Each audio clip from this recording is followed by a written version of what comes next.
이 시간 우리 하나님의 말씀 요한복음 4장 24절 한 절 말씀입니다. 신약 성경 요한복음 4장 24절 한 절이니까 우리 다 같이 합독해서 같이 읽도록 하겠습니다. 신약 성경 148페이지 요한복음 4장 24절입니다. 같이 읽겠습니다. 하나님은 영이시니 예배하는 자가 영과 진리로 예배할지니라. 아멘. 오늘은 하나님의 세 가지 속성이라는 제목으로 말씀을 전하도록 하겠습니다. 우리가 하나님에 대해서 하나님은 도대체 누구신가? 하나님은 어떤 분이신가? 하나님에 대해서 우리가 궁금하죠? 자, 성경에서는 하나님은 어떤 분이시다. 하나님에 대해서 여러 가지로 말씀을 하고 있는데 특별히 하나님은 이런 분이시다라고 하는 그런 표현이 세 가지가 있습니다. 그래서 오늘은 그 하나님의 세 가지 속성을 가지고 함께 말씀을 상고해 보도록 하겠습니다. 영어로는 God is 그런 표현이죠. 자, 요한복음 4장 24절에 보게 되면은 하나님은 영이시니 이렇게 되어 있고, 영어로 보게 되면은 God is Spirit, God is Spirit. 하나님은 영이시다 이렇게 되어 있습니다. 그래서 다른 그 표현들도 God is something, 어떤 것으로 비유로 그렇게 표현을 하는 것이죠. 자, 첫 번째로 하나님은 영이시다. 영. 그러면은 왜 하나님은 영이라 하는가? 사람들이 하나님에 대한 오해가 있는데, 그 오해는 하나님을 마치 어떤 우리 눈에 보이는, 우리 육신의 눈에 보이는 어떤 물질로 그렇게 사람들이 생각한다는 것이죠. 그러니까 하나님을 우리 눈에 보이는 존재로 생각하고, 또 하나님을 어디에 계시는 존재로 하나님의 그 초소를 제한을 시킨다라고 하는 것이죠. 요한복음 4장은 예수님께서 사마리아 여인과 대화하는 그러한 장면이죠. 예수님께서 사마리아 수가성의 여인과 대화를 하는 가운데 예수님께서 이 말씀을 하셨습니다. 하나님은 영이시니 예배하는 자가 영과 진리로 예배할지니라. 하나님이 영이라고 하는 것은 예배와 관련된 그러한 부분이죠. 요한복음 4장 21절 그 위에를 보게 되면 예수께서 이르시되 여자여 내 말을 믿으라. 이 산에서도 말고 예루살렘에서도 말고 너희가 아버지께 예배할 때가 이르리라. 이 사마리아 여인, 사마리아 사람, 여러분들이 이제 이스라엘의 역사를 아시면 북이스라엘과 남유다가 나누어지고 그들이 서로 전쟁하는 가운데 남쪽에 있는 사람들은, 유다는 예루살렘에서 예배를 드렸지만 북쪽에 있는 사마리아에 있었던 북이스라엘의 사람들은 적국에 내려갈 수가 없잖아요. 예루살렘 성전에 갈 수가 없단 말이에요. 그러니까 어디서 예배를 드렸어요? 사마리아에 있는 산, 그 산에서 예배를 드렸어요. 그래서 사마리아 이 여인은 우리는 이 산에서 예배를 드리는데 당신은 유대인인데 유대인들은 예루살렘에서 예배를 드려야 한다고 하는데 도대체 예배를 어디서 드려야 됩니까? 라고 이제 물어보는 것이죠. 그러면 이 산은 어떤 산입니까? 이 산은 신명기 27장에 보게 되면 모세가 여호수아와 백성들에게 명령을 하죠. 너희들이 가나안 땅에 들어가게 되면은 너희들이 그리심산과 에발산, 그 두 산에 6지파씩 올라가서 율법을 낭독하고 이 말씀에 너희들이 순종하면 하나님께서 복을 주실 것이고, 너희들이 이 말씀에 불순종하면 너희들이 저주를 받을 것이다 라고 하는 말씀을 선포하고 거기에 대해서 아멘으로 화답하라, 그렇게 이제 명령을 하죠. 그래서 여호수아가 가나안에 들어가서 가나안 땅을 정복한 다음에 그 12지파를 6지파씩 두 개로 나눠서 하나는 그리심산에 올라가고 하나는 에발산에 올라가고 해서 그대로 말씀 율법을 선포하고 거기에 아멘을 하게 되죠. 자, 그 두 산이 있는데 하나는 그리심산, 하나는 에발산인데 그리심산은 축복의 산이에요. 그리심산은 거기에 나무들이 울창해. 너희들의 여호와의 율법에 너희들을 순종하면 이 그리심산에 있는 울창한 수목처럼 너희들이 복을 받을 것이다. 너희들이 만약 또 이 에발산은 거기는 벌거숭이 민둥산이에요. 나무가 없어요. 너희들이 만약 하나님의 말씀에 불순종하면 너희들이 저주를 받아서 이렇게 될 것이다. 그걸 보면서 하나님 앞에 아멘하도록 그렇게 교육을 했던 것이죠. 자, 그래서 이 사마리아에 있었던 사람들은 그리심산을 선택했어요. 야, 축복의 산이니까 그리심산에서 하나님께 제사를 드리면 하나님께서 우리에게 복을 주실 것이다 하고 그리심산에서 제사를 드렸단 말이에요. 자, 거기에 대해서 예수님께서 말씀하신 것이죠. 이 산에서도 말고 지금 사마리아에 있으니까 사마리아에 있는 이 너희들이 예배하는 그리심산에서도 말고 또 유대인들이 그렇게 자랑하는 유대인들의 예루살렘의 성전, 예루살렘에서도 말고 하나님을 예배할 때가 온다. 그럼 하나님은 어디서 예배하는 거예요? 이 산도 아니고 예루살렘도 아니고 어디서 예배해요? 하나님이 계시는 곳, 하나님의 임재가 있는 곳. 그러니까 사람들은 하나님을 어떤 우리 사람처럼 이런 공간과 시간의 제약을 받는 분으로 오해하기 때문에 하나님을 예배할 만한 특별한 장소가 있는 것으로 오해한단 말이에요. 그러나 하나님은 영이시기 때문에 어떤 공간의 제한을 받는 것이 아니고 무소부재, omnipresence, 어디든지 존재할 수 있는, 어디든지 계시는 분이 바로 하나님이시다라고 하는 것이죠. 자, 그래서 하나님은 영이시다라고 하는 것은 하나님에 대한 예배에 대한 말씀이죠. 사람들은 우리 눈에 보이는 것을 믿습니다. 사람들은 우리의 눈에 보이는 걸 찾아요. 그래서 사람들은 우리 눈에 보이는 우상을 만들어요. 우상을 좋아해요. 이 출애굽기와 신명기에 나와 있는 10계명에 보게 되면은 하나님 외에 다른 신을 섬기지 말라. 1계명, 제2계명은 뭡니까? 우상을 만들지 말라. 아무 형상이든지 만들지 말라. 형상, 뭐 하늘에 있는 거나 땅에 있는 거나 바다에 있는 거나 어떤 형상도 만들어서 이것을 우리가 섬기자. 이것이 하나님의 모양이라라고 우상을 만들지 말라는 우상. 우상은 자연에 있는 어떤 만물, 아니면 동물 또는 사람도 우상이 될 수 있어요. 사람도 모양을 만들어 놓고 그 사람 앞에 가서 절하고 우상으로 섬긴단 말이에요. 인간이 피조물을 신으로 섬기는 것 얼마나 어리석은 일입니까? 나나 저나 다 똑같은 존재인데, 똑같은 사람인데 그를 신으로 섬긴단 말이에요. 얼마나 어리석어요. 또 사람보다 더 못한 동물을 갖다 신으로 섬겨요. 얼마나 어리석어요. 생명이 없는 것들, 바위, 돌 이런 것들을 갖다가 또 신으로 섬긴단 말이에요. 왜? 그 마음에 공허하기 때문에. 뭔가 예배할 대상이 필요한데 하나님은 눈에 안 보이고 하니까 뭔가를 갖다가 예배의 대상으로 삼은 거예요. 그게 우상이에요. 우상. 사랑하는 성도 여러분, 하나님은 영이시니 예배하는 자가 영과 진리로 예배할지니라. 우리는 하나님을 영적으로 예배할 수 있는 저와 여러분들이 될 수 있기를 주님의 이름으로 축원합니다. 어떻게 하면 영적으로 예배할 수 있어요? 하나님은 어디든지 계신다. 한번 따라서 해봅시다. 하나님은 어디든지 계십니다. 예수님께서 기도에 대해서 말씀하실 때 바리새인들의 외식에 대해서 주님이 말씀하셨죠. 바리새인들은 어디서 기도해요? 사람들이 많이 보는 회당이나 아니면은 그 시장 거리에서 사람들 앞에서 기도한단 말이에요. 왜요? 사람들한테 보라고. 사람들한테 보라고.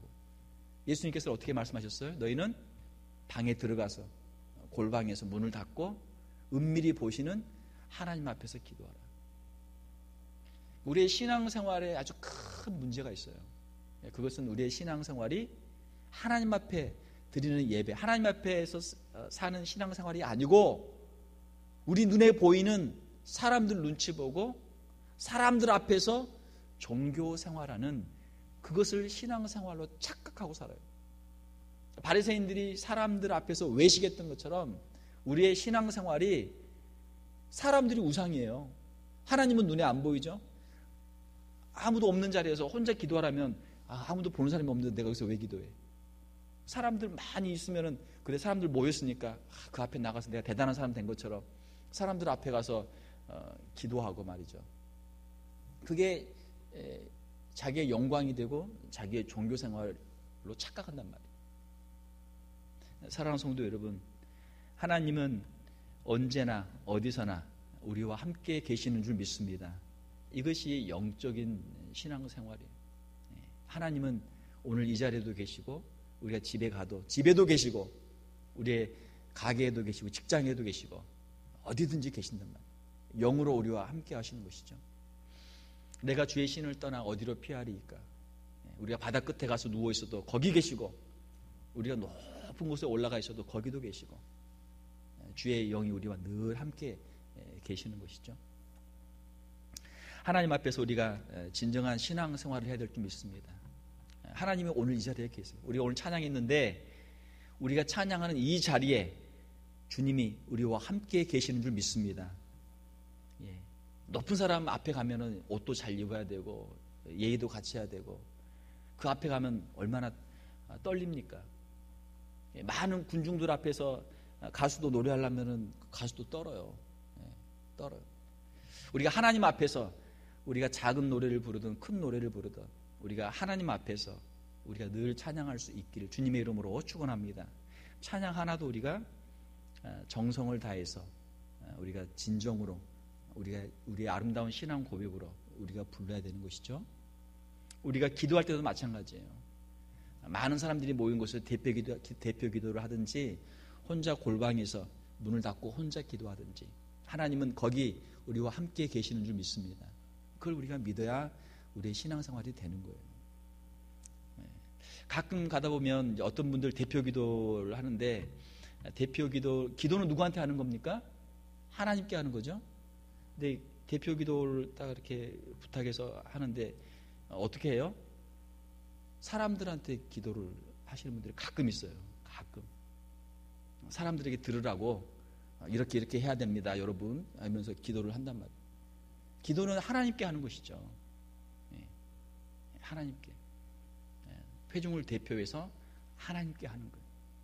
혼자 하나님께 기도하든 많은 사람을 대표해서 하나님께 기도하든 똑같아요. 대상이 달라지지 않는단 말이에요. 하나님께 기도하는 거예요. 우리가 물질을 드릴 때도 하나님께 드리는 것이죠. 하나님께 감사하면서 하나님이 주신 것들을 감사하고 하나님께 드리는 것입니다. 하나님께 드리는 거예요. 하나님께서 명령하셨고 하나님께 우리가 정성을 다해서 드리는 것이죠. 또 우리가 설교를 들을 때, 하나님의 말씀을 읽고 말씀을 들을 때도 하나님께서 나에게 주시는 말씀으로 그 말씀을 들어야 돼요. 그래야 은혜가 되죠. 하나님의 말씀으로 받아야 돼요. 이것이 영적인 예배고 영적인 신앙생활이 되는 것이죠. 자, 두 번째로 우리가 성경을 한번 찾아보겠습니다. 요한복음 1장 5절입니다. 신약 성경 388페이지 요한일서 1장 5절 말씀, 우리 다 같이 한 목소리로 같이 읽겠습니다. 요한일서 1장 5절입니다. 우리가 그에게서 듣고 너희에게 전하는 소식은 이것이니 곧 하나님은 빛이시라 그에게는 어두움이 조금도 없으시다는 것이니라. 아멘. 자, 두 번째로 하나님은 빛이시다 말씀하고 있죠. 하나님은 빛이시라. 영어로 God is light. 하나님은 빛이시다. 빛. 여기 지금 이렇게 빛이 있으니까 환하고 좋잖아요. 그렇죠? 빛. 하나님에 대해서 여러 가지 그 속성에 대해서 말씀하는데, 하나님은 빛이시다. 우주에 나가면 어때요? 우주에 나가면 우주는 캄캄해요. 우주는 캄캄해요. 하나님께서 빛을 만드셨어요. 창세기 1장에 보게 되면 빛이 있으라. 하나님께서 제일 먼저 만드신 게 빛이에요. 빛을 만드셨어요. 그리고 그 빛에서 태양도 나오고 달도 나오고 다 나온 것이죠. 하나님은 빛이시라. 빛의 근원이에요. 빛의 근원. 자, 태양이 있는데 태양에서 빛이 오면서 거기에서 열이 오고 에너지가 오고 태양에서 모든 게 다 오죠. 태양에서 에너지가 오니까 나무들이 그 태양의 에너지를 받아가지고 광합성 활동을 하고 거기에서 에너지가 만들어져요. 태양에서 에너지가 오죠. 그 에너지를 이제 광합성을 해서 다른 폼의 다른 형식의 에너지로 만드는 거죠. 그러면은 초식 동물들이 이제 그 풀이나 나무를 먹고 에너지를 또 다른 에너지의 형식으로 만들어서 활동하는 것이죠. 그 에너지가 만들어져요. 에너지. 태양이 없으면 생명도 사라지는 것이죠. 최소한 지구에서는. 이 빛이라고 하는 것은 여러 가지 의미가 있죠. 에너지 원이고 또 생명의 근원이고 여러 가지 것이 있습니다. 자, 그런데 요한 1서에서 말씀하는 하나님은 빛이시다라고 하는 것은 빛은 환해요. 캄캄하면 빛의 반대는 뭐예요? 어둠이죠. 어둠은 캄캄해요. 어두우면 사람들은 이 분별이 안 돼요. 내가 길이 안 보이니까 어디로 가야 될지 안 보인단 말이에요. 저도 어릴 때 시골에서 자랐는데 어릴 때 밖에 나가면 진짜 깜깜해요. 전기불 하나도 없고 가로등 하나도 없고 깜깜해요. 오늘 오다 보니까 오늘 보름이던데 구름 날이 좀 흐리니까 보름 달이 잘 안 보여요. 시골에 가면 그 하늘의 별들이 얼마나 아름다운지 몰라요. 반짝반짝반짝. 별들이 아름다워. 그 별빛을 보면서 밤길을 걸어요. 그래도 어두우니까 가다 보면 돌불에도 걸리고 잘못하면 또랑이도 빠지고 밤에 그렇게 하는 거예요. 왜? 안 보이니까. 길이 어딘지 잘 안 보이니까.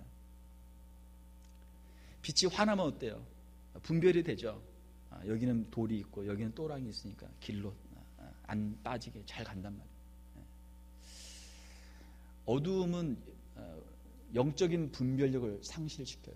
그리고 죄인 줄 모르고 죄를 짓게 만들어요. 그것이 어두움의 특징이에요. 그래서 성경에서는 우리는 빛의 자녀다라고 하는 그런 표현을 쓰죠. 어둠의 일을 벗어버리고 빛의 갑옷을 입자. 우리는 빛의 자녀다. 성경은 그렇게 말씀하고 있죠. 요한일서 우리가 읽었던 1장 5절 말씀 좀 뒤에 가게 되면은 1장 9절에 만일 우리가 우리 죄를 자백하면 그는 미쁘시고 의로우사 우리 죄를 사하시며 우리를 모든 불의에서 깨끗하게 하실 것이요. 우리가 죄 가운데 있어요.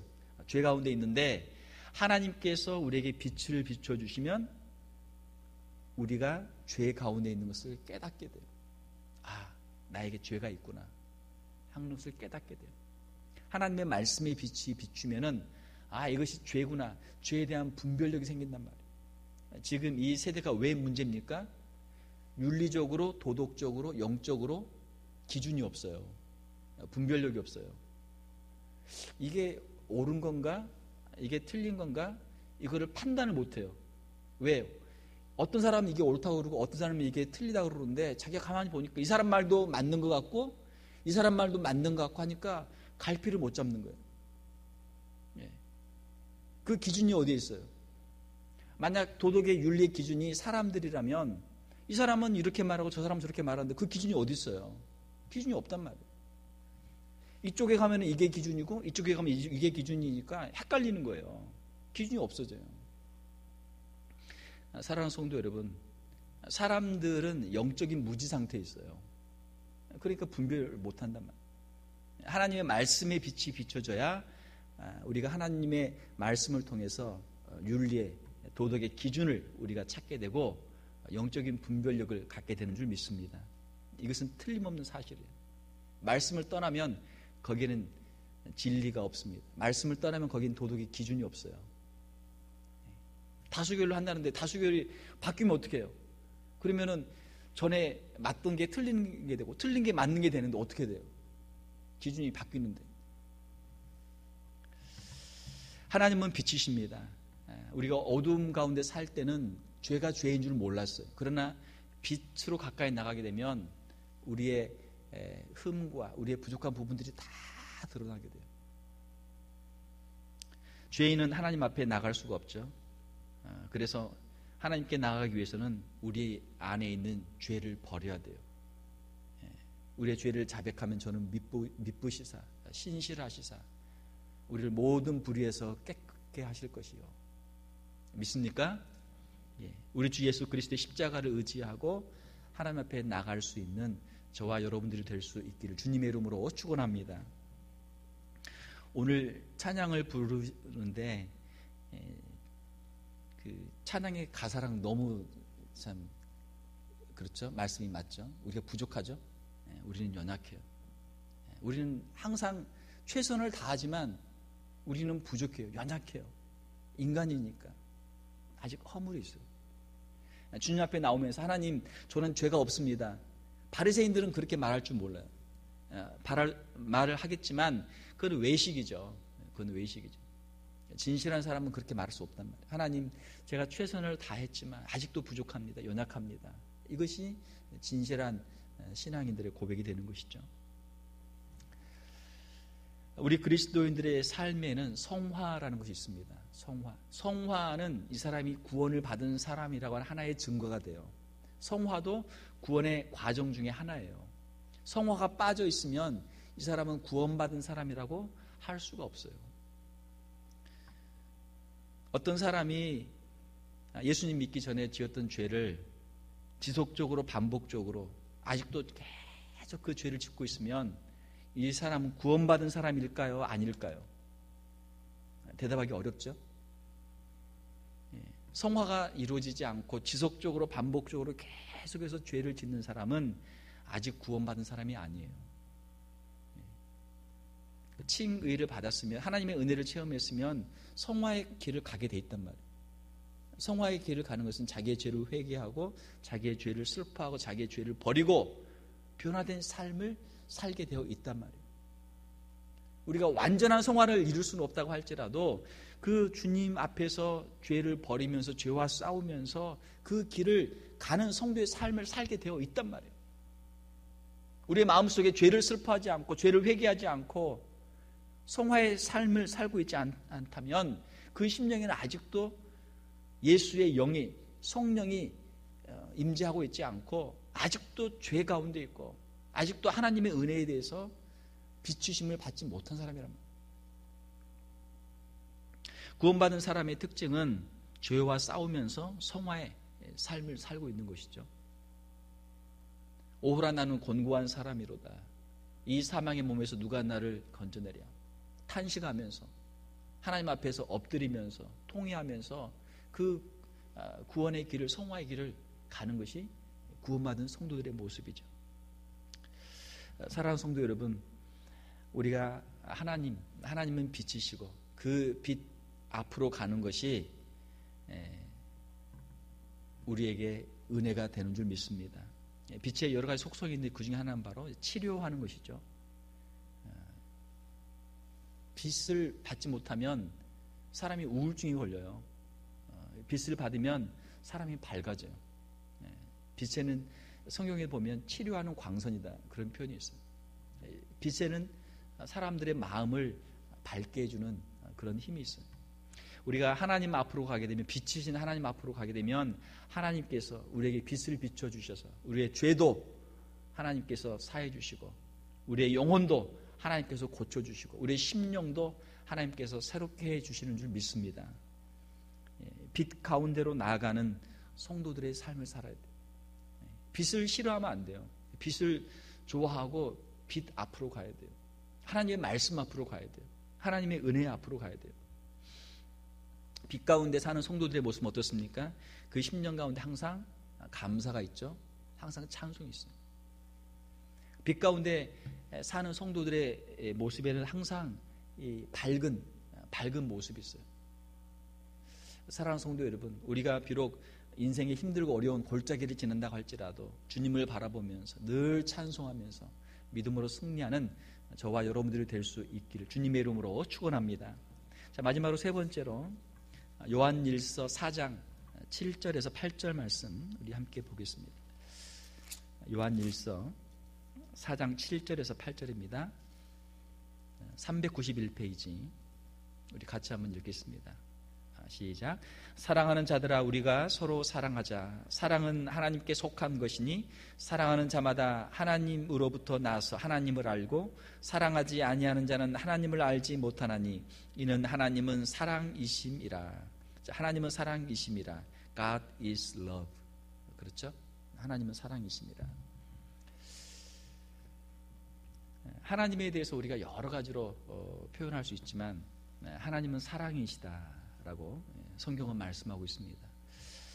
하나님은 자비와 긍휼이 무궁하신 분이시고 하나님은 사랑이 충만하신 분이고 하나님은 은혜로 우리를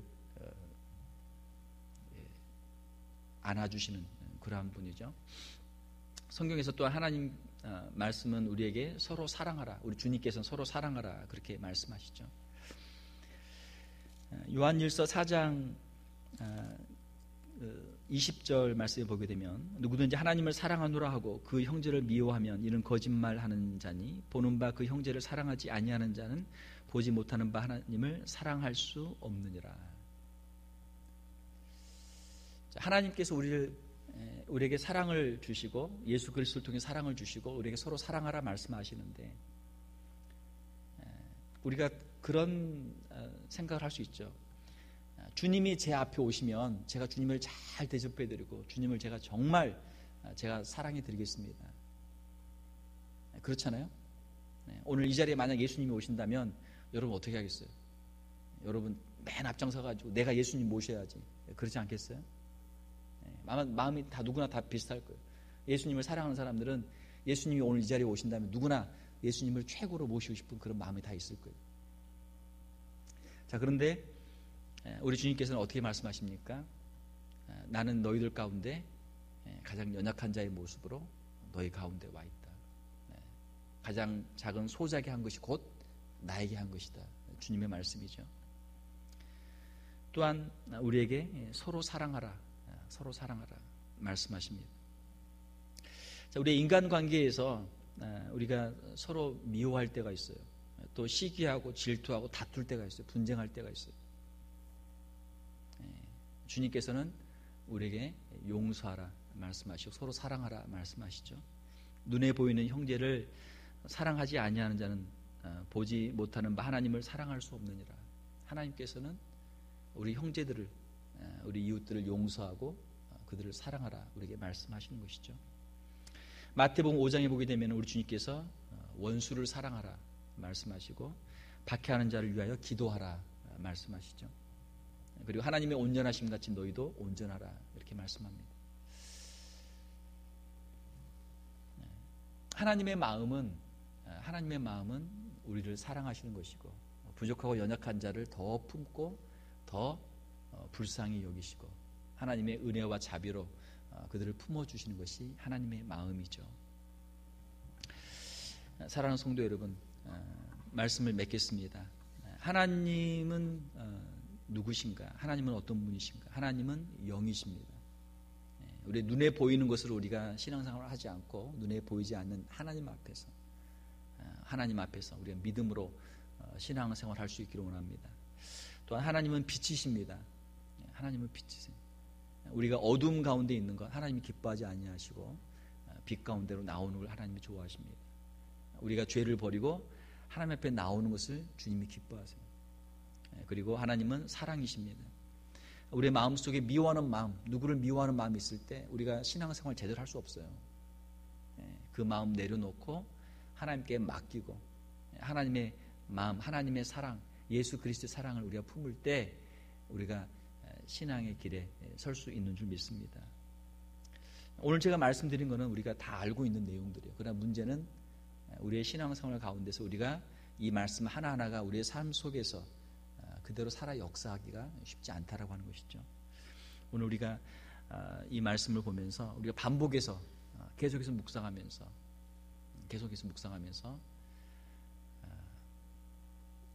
God is Spirit, 하나님은 영이십니다. God is Light, 하나님은 빛이십니다.